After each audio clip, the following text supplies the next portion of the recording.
Washington, D.C., 2013. Na audiência aberta ao público, 6 antigos membros do Congresso dos Estados Unidos ouviram depoimentos de ex-funcionários do alto escalão do governo e de oficiais militares, juntamente com vários cientistas e pesquisadores, sobre como a presença de extraterrestres transformou a raça humana. Um dos oradores foi o ex-ministro da Defesa do Canadá, Paul Hellyer. O povo americano e todas as pessoas do mundo têm o direito de saber. OVNIs são tão reais quanto os aviões que voam por aí. Nós vivemos num cosmos cheio de vida. Ver um ex-ministro da Defesa e vice-primeiro-ministro comparecer e dizer que o fenômeno dos OVNIs é real e que estamos sendo visitados e que há um encobrimento do governo é, por si só, sensacional.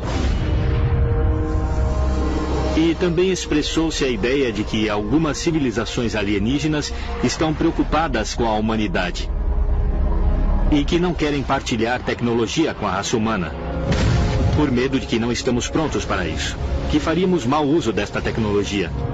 Nós somos, afinal, uma raça que usou bombas atômicas em nosso próprio povo.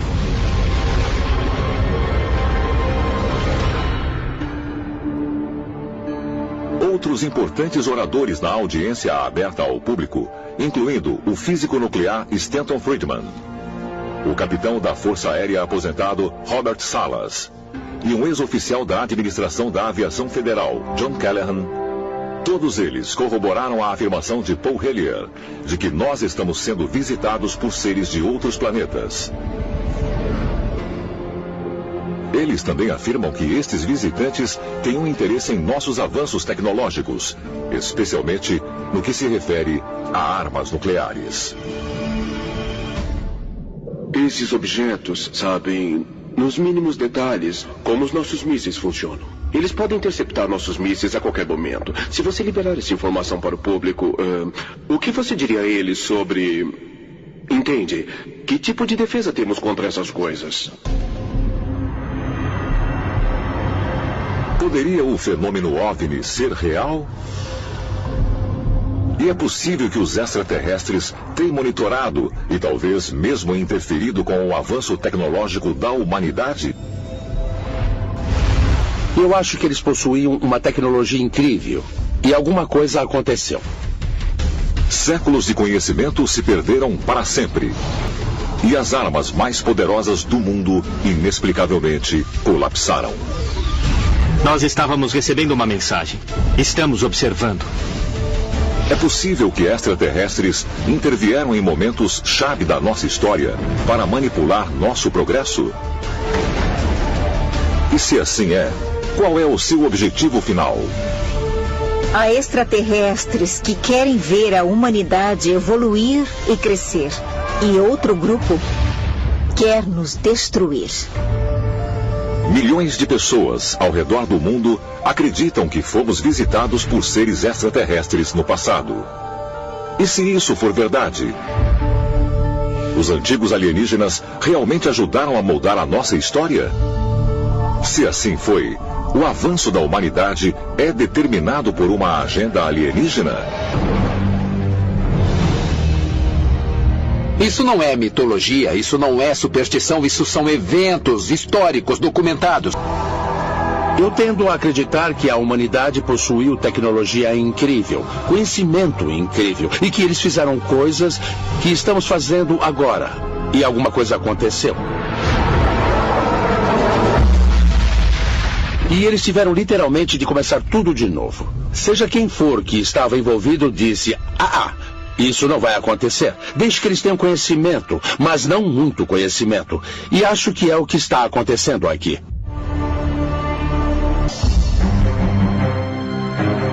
De acordo com um documento oficial da NASA, publicado em 2007, chamado Objetos Voadores Não Identificados na Antiguidade Clássica, houve um substancial número de misteriosos encontros durante o nascimento e a queda do Império Romano. Eles não usavam o termo OVNI ou disco voador naquela época, no tempo dos gregos e romanos. Mas eles falavam sobre coisas como exército dos céus, escudos, naves. Quer dizer, isso é história. Há um relato muito interessante de Cícero. O que ele conta é que havia uma esfera no céu que se dividiu em esferas menores. Isso reflete o clássico relato de OVNIs que temos hoje, em que há apenas um grande objeto, normalmente uma esfera, que subitamente se desmembra e os objetos menores ficam voando. Este relato do século I a.C. foi apenas uma das mais de 100 visões inexplicadas registradas durante o Império Romano. O Império Romano, de muitas maneiras, estava à frente do seu tempo. Agora, isso foi algo que atraiu a atenção de extraterrestres inteligentes? Isso lhes deu motivo de preocupação? Estas visões de OVNIs no tempo do Império Romano foram um processo de monitoração e talvez a humanidade sofreu um pequeno retrocesso. É possível que as alegadas visões de OVNIs, através do Império Romano, indiquem que há uma agenda extraterrestre para segurar o progresso da humanidade? Ou talvez haja uma explicação ainda mais inacreditável?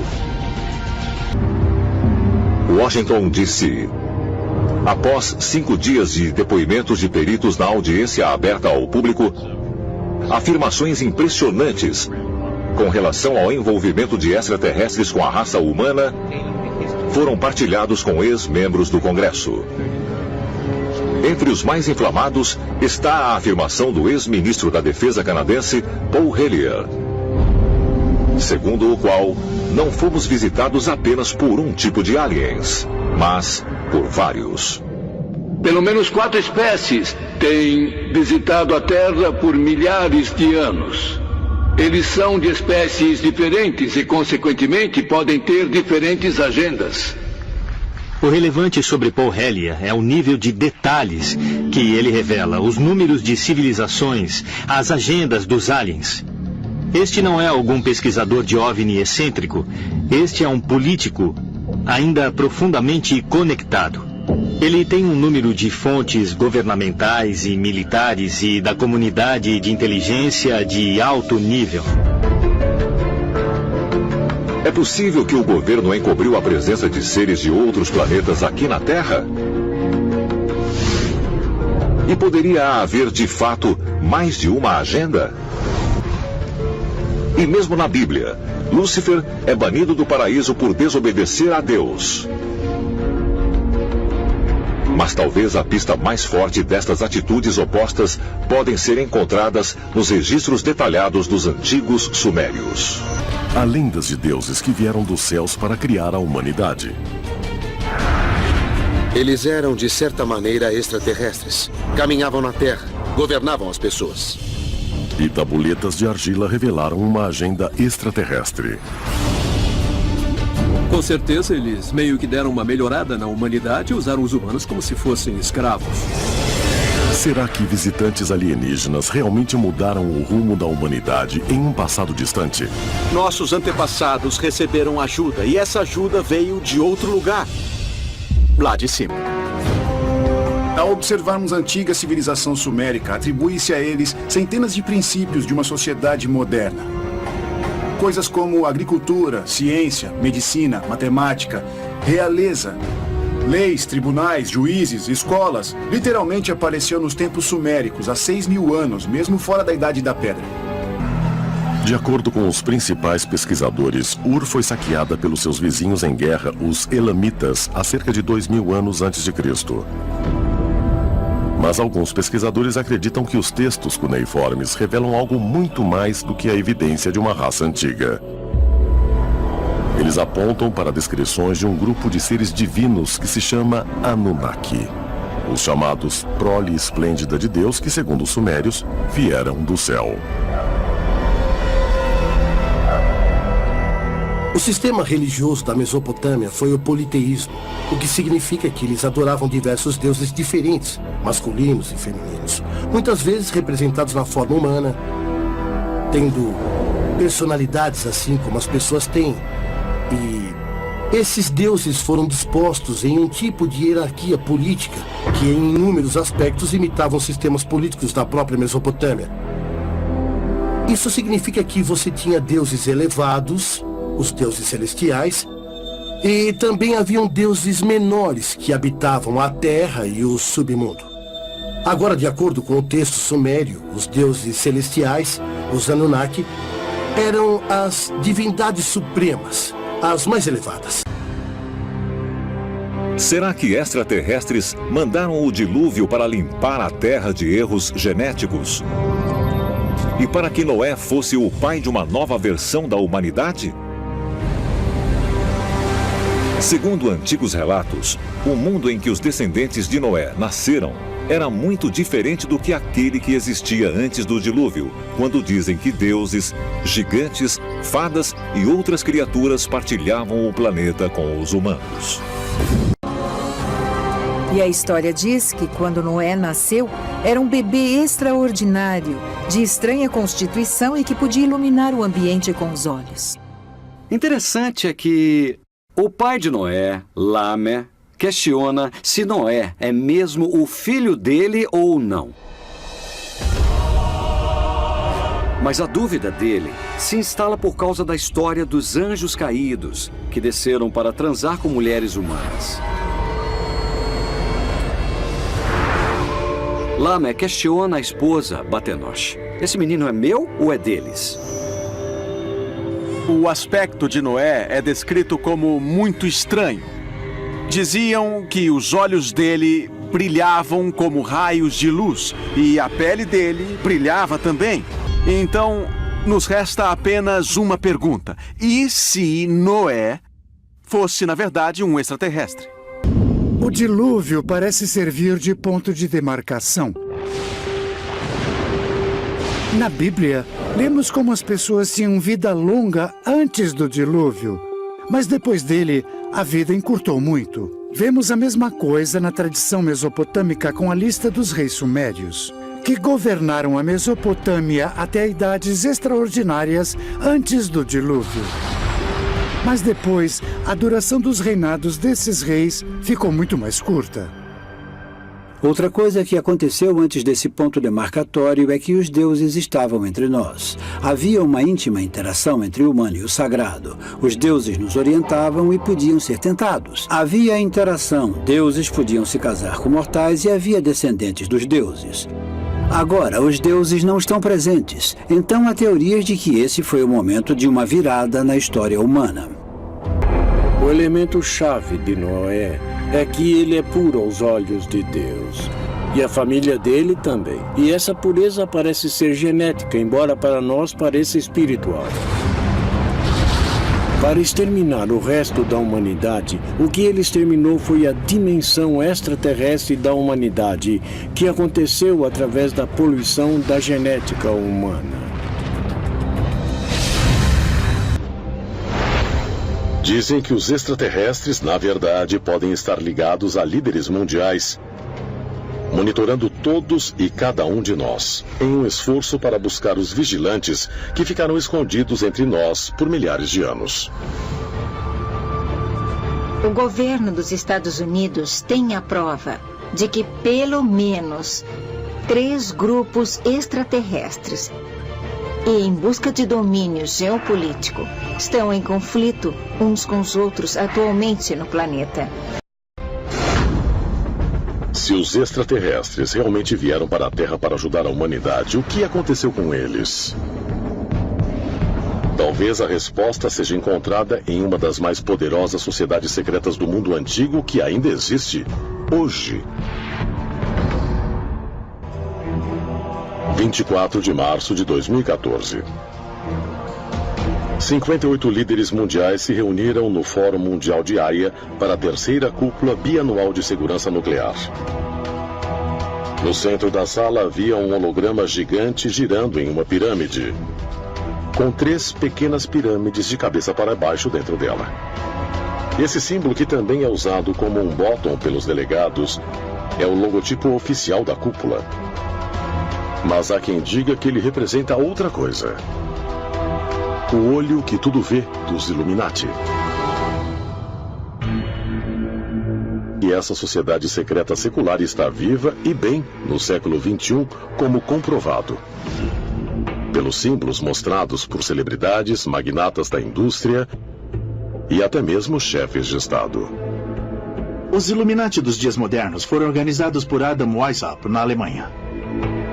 Ele formulou planos para que seu grupo pudesse se infiltrar em todos os poderes fundamentais da sociedade, nas esferas políticas, financeiras e midiáticas no final de 1700.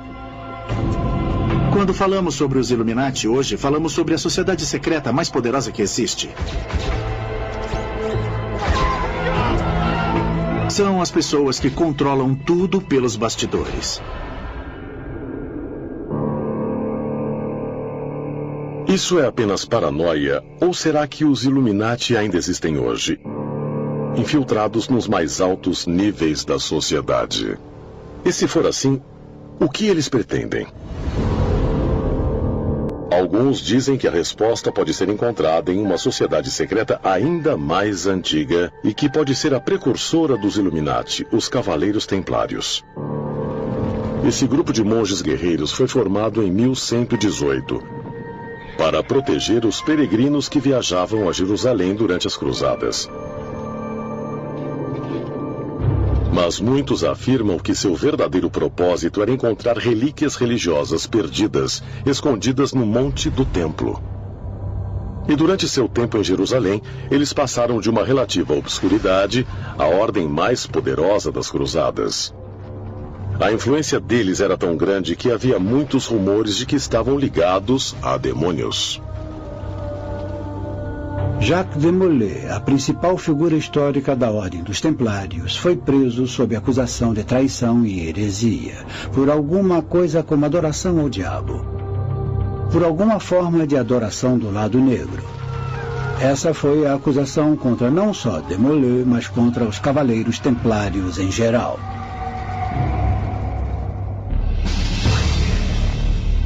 Será possível que os Cavaleiros Templários realmente estivessem em contato com entidades sobrenaturais que encontraram no Monte do Templo?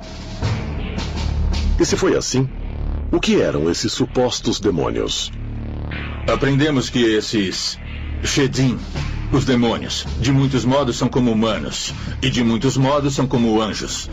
Alguns são do mal, muitos são bons. Existem rumores de que os Cavaleiros Templários se esforçaram para se comunicar com essas entidades espirituais. Esse conceito de demônios é muito diferente do modo como pensamos em demônios hoje. Basicamente, um demônio era um ser de outro mundo.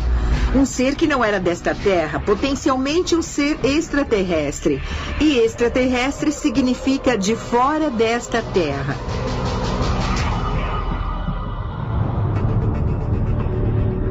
Teriam sido os templários realmente influenciados por alienígenas mal interpretados como seres espirituais?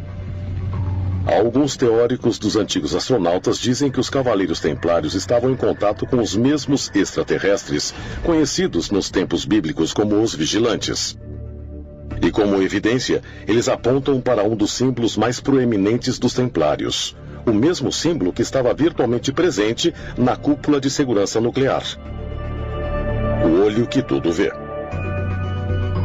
Esse símbolo, que às vezes é apenas um olho, mas muitas vezes aparece como um olho dentro de uma pirâmide, foi usado pelos antigos egípcios, Cavaleiros Templários, Rosa-Cruzes, Maçons, Illuminati, e está até incorporado no Grande Selo dos Estados Unidos.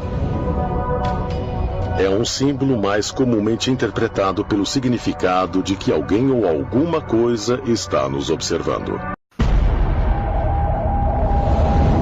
Cada movimento está sendo monitorado. Existem milhões e milhões de câmeras, onde quer que você for. Todas as conversas são gravadas. Os celulares enviam informações sobre com quem conversamos todos os dias. E todos os segredos estão expostos. Estamos chegando a uma situação em que, ao apertar uma tecla, você pode descobrir o que quiser sobre uma pessoa. Com o avanço da tecnologia, existem informações sobre tudo e todo mundo. Está se tornando mais acessível do que nunca. Mas nessa era de acesso ilimitado, devíamos perguntar não só quem está nos observando, mas de onde? 5 de junho de 2013. O jornal britânico The Guardian revela que houve um vazamento de documentos sigilosos da Agência de Segurança Nacional dos Estados Unidos. Entre eles, há uma ordem do Tribunal de Inteligência de Vigilância Estrangeira, exigindo que a Verizon entregasse metade de milhões de telefonemas dos americanos para o FBI e a NSA. Um ex-perito em segurança cibernética da Agência Central de Inteligência veio a público e identificou-se como a fonte do vazamento. Quando pediram a ele para explicar suas ações, Snowden afirmou: "Posso conseguir os seus e-mails, senhas, registros telefônicos, cartões de crédito. Não quero viver num mundo onde tudo o que faço e digo é registrado."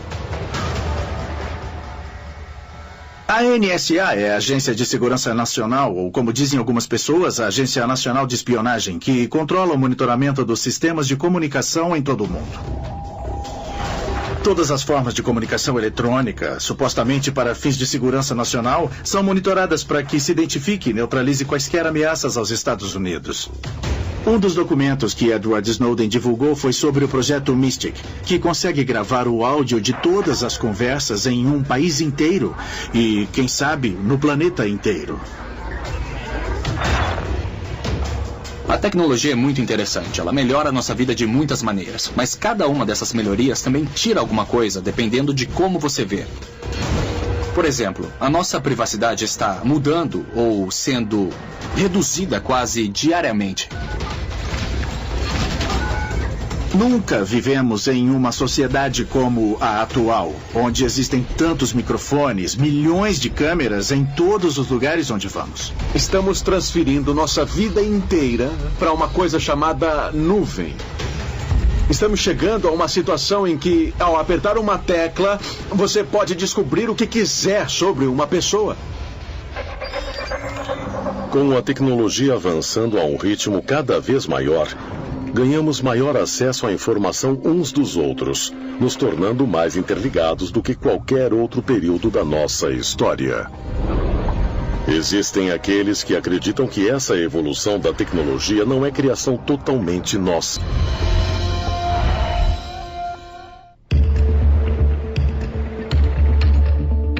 São Francisco, Califórnia, 6 de junho de 2011.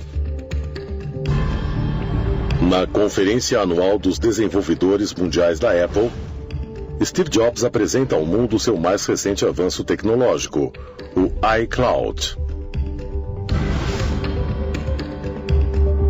Esse novo serviço permite aos usuários armazenarem todos os seus dados digitais, tais como música, e-mail, contatos, documentos, fotos e históricos de pesquisa na internet em servidores remotos conhecidos em seu conjunto como a nuvem. Essa tecnologia revolucionária decolou tão rápido que dentro de 2 anos já existiam mais de 300 milhões de pessoas na nuvem. E por ela estar em todos os aparelhos da Apple, algumas pessoas usam a nuvem sem nem mesmo se dar conta. Mas embora a Apple garanta aos seus clientes que os seus arquivos pessoais estão seguros, em agosto de 2014, fotos pessoais explícitas de celebridades femininas começaram a aparecer online. A nuvem tinha sido hackeada. Todas as suas informações estão na nuvem, estão em outro lugar. É claro que você sempre pode acessá-las e ver essas informações, mas isso significa que outra pessoa também tem acesso aos seus dados. Esses dados podem ser seus e-mails, suas mensagens, suas chamadas telefônicas, suas mensagens de voz. É incrível porque você está literalmente entregando seus dados a um local desconhecido controlado por sabe-se lá quem. Muitas pessoas veem questões de segurança muito graves nisso. Você já não tem mais o controle sobre os seus dados no seu disco rígido. Você está apenas os enviando para o éter. Sabe-se lá para onde. Quando Edward Snowden revelou em 2013 o quanto a nossa privacidade foi comprometida, Isso causou uma indignação pública. Mas com o avanço da tecnologia, será que estamos adaptados à noção de que nada é sagrado ou secreto?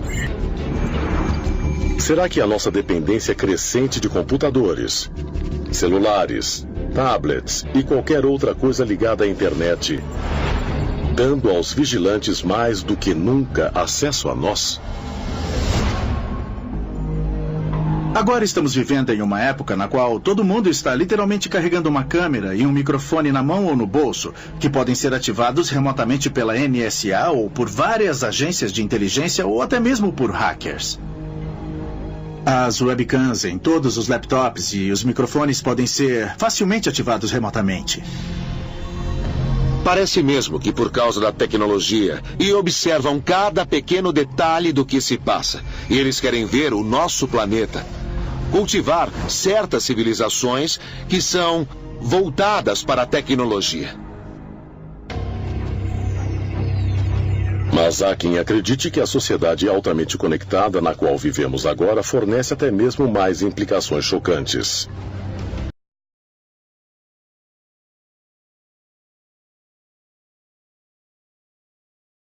Seriam os anjos seres sobrenaturais vindos do céu ou algo mais? Na verdade, eram seres extraterrestres de carne e osso que visitavam a Terra muito tempo atrás. A palavra anjo é um erro de tradução. Em hebraico, o correspondente de anjo é malach. Entretanto, a tradução correta não é anjo, mas na verdade é mensageiro. Em grego, a palavra angelos não é anjo, e sim intermediário, mediador. E qual é a verdade por trás dessas histórias? É que existem esses intermediários, esses mediadores, trazendo recados de alguém chamado Deus. Por definição, anjos são de outro mundo. Anjos são extraterrestres. Não são deste planeta. Assim, por definição, ETs e anjos são a mesma coisa. Nossa concepção moderna de ET mudou, mas há milhares e milhares de anos, quando os anjos viviam entre nós, nossos ancestrais não os chamavam de ETs, eles os chamavam de anjos e sabiam que não eram deste mundo, não eram deste planeta. Anjos. De acordo com uma pesquisa realizada em 2010, quase 70% dos americanos acreditam em anjos. Mas o que são eles? Enviados alados de Deus, como descritos na Bíblia? Existem sorridentes querubins nos observando em nuvens ao sabor do vento? Ou seria algo muito maior? O conceito do que é um anjo, obviamente, é bem conhecido, ainda mais na cultura americana. E também existe nas culturas latina, grega e babilônica. Quando pensamos em anjos, imediatamente lembramos da Bíblia. Mas em textos da internet e em livros, descobrimos que as pessoas recebem visitas de anjos todos os dias. No livro do Gênesis, os anjos são descritos como seres divinos enviados à Terra como mensageiros de Deus. Havia o desejo de que Deus interagisse com os seres humanos, mas não parecia digno que Deus agisse diretamente, então ele enviou seus mensageiros. Mas será que os chamados mensageiros de Deus desempenhavam outra função? Uma não tão benevolente ou benigna? Segundo o livro de Enoque, o texto bíblico perdido e redescoberto entre os pergaminhos do Mar Morto no final dos anos 40, os primeiros anjos a chegarem à Terra foram os anjos caídos.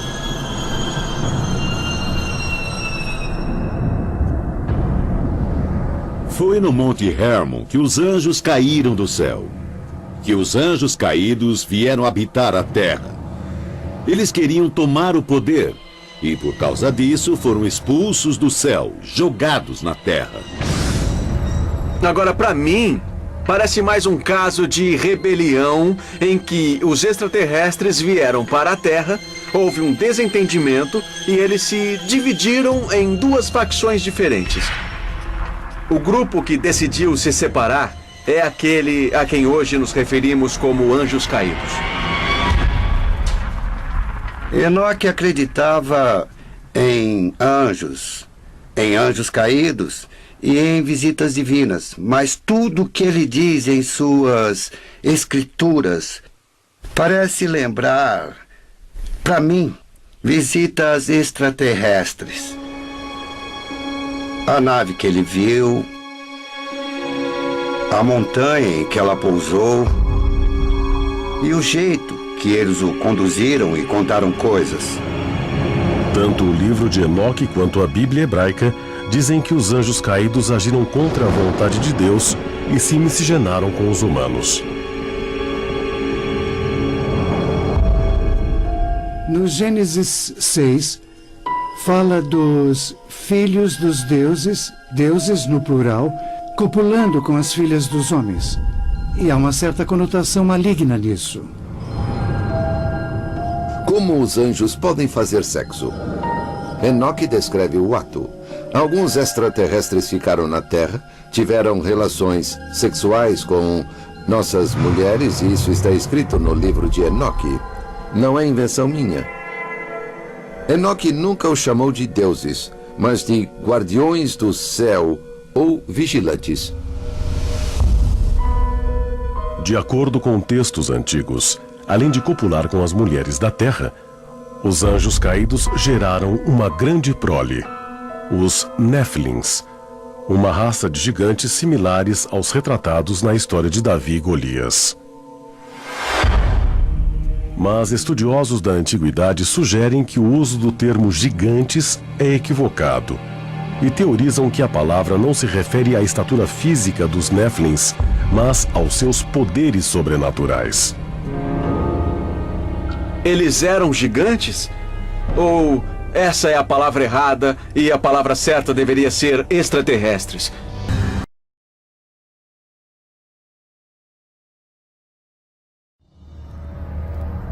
O personagem que conhecemos como Satanás realmente era um ser extraterrestre? Aquele que se indispôs com sua própria espécie para viver entre os nossos distantes ancestrais? Ele, junto aos demais chamados de anjos caídos, na verdade tiveram uma discórdia com Deus. E não por maldade ou arrogância, mas ao invés disso para ajudar a humanidade? É importante que nos lembremos que Satanás faz parte da categoria dos anjos chamados serafins. Os serafins foram mandados à Terra como benfeitores da humanidade, produzindo o conhecimento. As igrejas criaram esse monstro maligno de Satanás, talvez até mesmo do nada, quando na realidade a missão inteira de Satanás estava trazendo conhecimento e sabedoria à humanidade. E na verdade estavam se preocupando com a humanidade e não loucos para acabar com os humanos. Nesse sentido, Satanás não é um cara tão ruim. Não dá para ter a luz sem a escuridão. Não se pode ter o certo sem o errado. Temos que aprender isso por nós mesmos. E por fim, através das escolhas entre o certo e o errado, nós crescemos e nos tornamos o que somos. E com isso, podemos chegar a ser como os nossos criadores, para que nós nos tornemos deuses. De inúmeros jeitos, Satanás pode muito bem ser uma pessoa, um deus, um anjo, um ET, que foi caluniado de certo modo. Lúcifer é que nem Prometeu, ele é o portador da luz. Ele é o deus do trabalho árduo, é o único que nos traz o fogo, é o único que nos dá a oportunidade para que façamos as coisas por conta própria.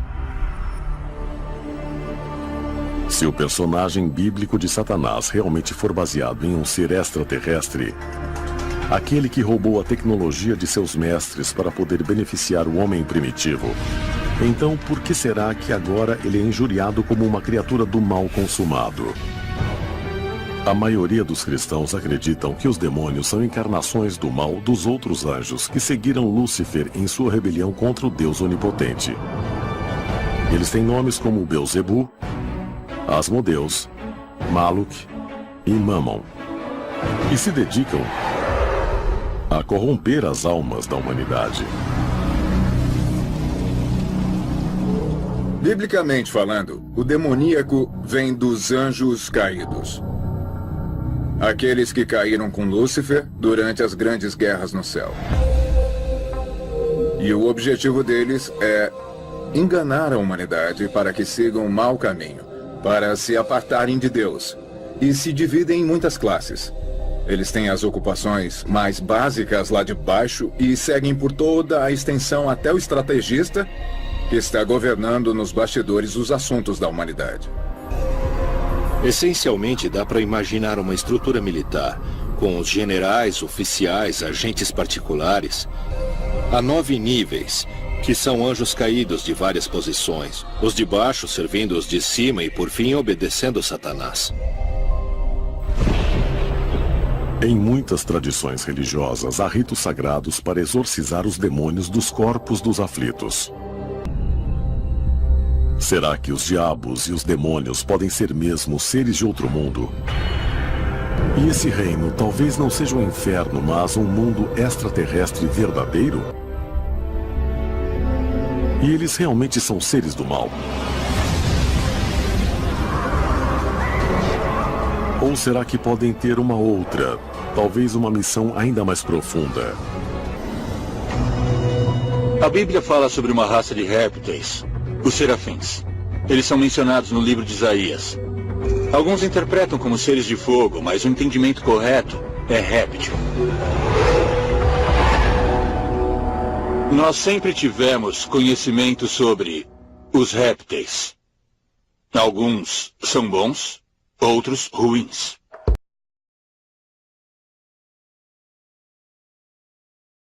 A meta dos reptilianos é muito simples. Eles estão procurando dominar a vida na Terra. Já há milhares de anos, ou muito mais, infiltrando-se cada vez mais na sociedade humana para copiarem a imagem do ser humano.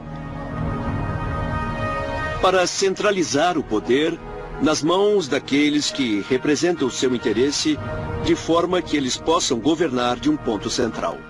Será que o fato dos répteis parecerem e terem um aspecto hostil significa que eles querem nos dominar ou então nos exterminar? Eu não sei. Nós podemos olhar pela perspectiva de que somos como gado. Os reptilianos não têm a menor intenção de nos dizimar, mas em certos aspectos somos úteis para eles da mesma forma que uma vaca é útil para o fazendeiro. As histórias que existem sobre entidades reptilianas que vivem embaixo da terra são muitas para que sejam descartadas. Em toda a história, sempre ouvimos falar de seres metade humanos, metade répteis. Será que isso pode ser mais do que mera fantasia? E se for, será que eles podem ser visitantes de outro planeta? E você fica se perguntando se não existe alguma verdade nas histórias de intervenção de répteis no planeta Terra.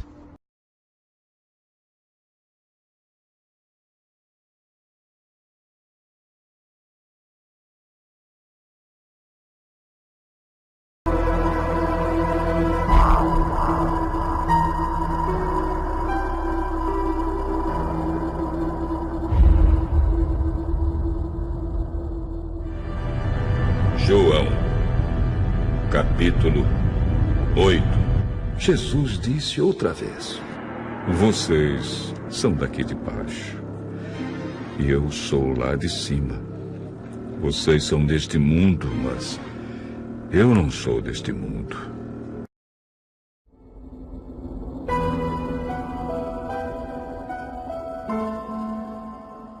Era um ser de outro mundo. Um ser que não era desta terra, potencialmente um ser extraterrestre. E extraterrestre significa de fora desta terra.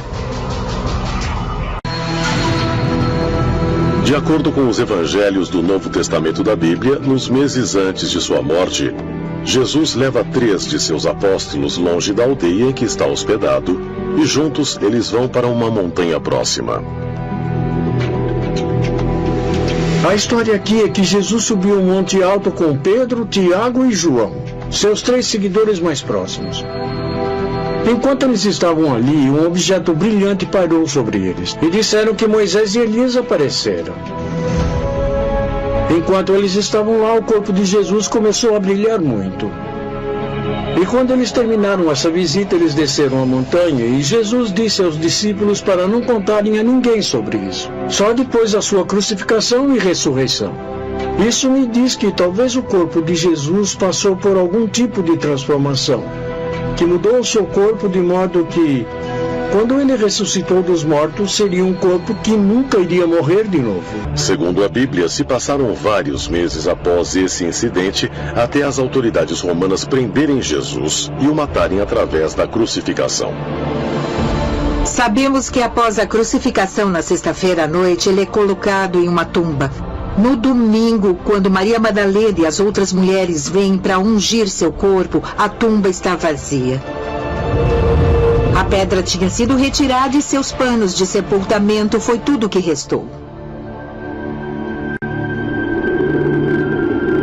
Apesar de dizerem que Jesus se elevou para um reino celestial, está escrito que ele se elevou corporalmente, com base também em eventos que ocorreram logo após a ressurreição, que indicam que ele pode ter tido uma origem extraterrestre.